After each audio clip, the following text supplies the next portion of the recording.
اسم این آواز هست ایران غرق انقلاب است. به امید روزی که تمام این بلبشو و انقلاب تموم بشه و ما در روشنایی، نور و سعادت مردم کشورمون غرق بشیم. کشور ما، تاریخ ما در سیدگر فرا گرفته، گویی اهورا مستا دوباره در نور خود مرا گرفته. اکنون سرودی سر میدهم باز فارغ از رنج و تشویش، ایران غرق انقلاب است، به پیش به پیش به پیش. ایران غرق انقلاب است، به پیش به پیش به پیش. هن ای پدر، هن ای پسر، برخیز و باماش و همگام، تا درد آن تجربه تلخ ما را نکشیده در کام.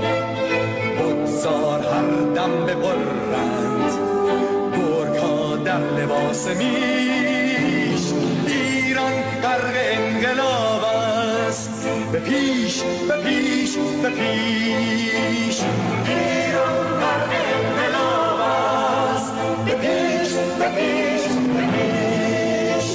ای کارگر، ای برزگر، راحت کنون ادامه دارد در این زمان که پرتو یزدان از هر سو بر تو میبارد. پس پیش به سوی آزادی از بحر خزر تا کیش، ایران غرق انقلاب است، به پیش به پیش به پیش. ایران غرق انقلاب است، به پیش به پیش به پیش.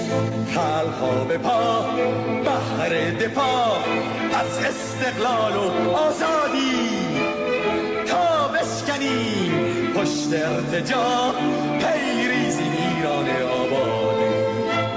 تا زنده سازیم سنت‌های ملی از هر آیین و کیش، ایران غرق انقلاب است، به پیش به پیش به پیش. ایران غرق انقلاب است، به پیش به پیش به پیش. نه خارجی نه بیگانه، نه مستشارهای ویرانی، نه جیر خاران نه کاسه لیسان، فقط هم رزمان ایرانی. تا با شرافت میهنی بسازیم بهر فرزندان خویش، ایران غرق انقلاب است، به پیش به پیش به پیش. ایران غرق انقلاب است، به پیش به پیش به پیش. مردان بیایی داخل صف ما، اکنون که آغاز رویاست. دشمنان بدانی ما زنده هستیم، بعد از ما هم ایران پابرجاست. آن روح شیطان ما را فریب داد با صد شعار مردمیش، ایران غرق انقلاب است، به پیش به پیش به پیش. ایران غرق انقلاب است، به پیش به پیش به پیش. پرچم ما، پرچم ایران غرق خون شهیدان، روی شانه هامان هم میکنیمش در هر خیابان و میدان. تا ماسک دلغکان را برداری از روی تصفیح و ریش، ایران غرق انقلاب است، به پیش به پیش به پیش. ایران غرق